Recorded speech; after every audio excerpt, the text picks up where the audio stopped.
Stalno se ponavlja, da je ta zakon narejen in spisan za to, da bo rešil javno zdravstvo in jaz seveda sem večen optimist in bi rad to verjel, me pa pač skrbi, skrbi me, kako boš nekaj tako napetega, kompleksnega, preobremenjenega reševal z omejevanjem namesto s spodbujanjem.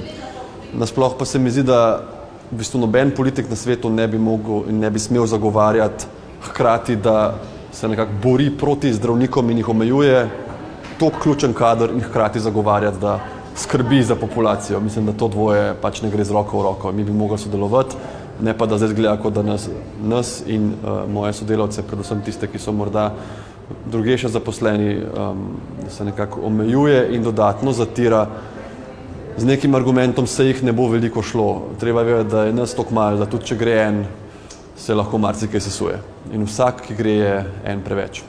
Se pa seveda počutiš slabo, ko zveš, da te bo zdaj politika dodatno zakonsko omejevala na način, ki morda ne omejuje nikogar drugega. In tukaj se tudi seveda piše o tem, da so konkurenčne klauzule tudi drugje, pa seveda so, ampak če ti dobiš soglasje delodajalca, kar je tu vedno nujno, tudi zdaj je bilo, nikoli nismo noben delati čisto po svoje, potem ne vem, zakaj ne bi morda vlagali v zdravstveni sistem iz vseh strani. In še enkrat poudarjam, naj izboljšajo tukaj razmere dela, pa bo več ljudi hotel prijeti.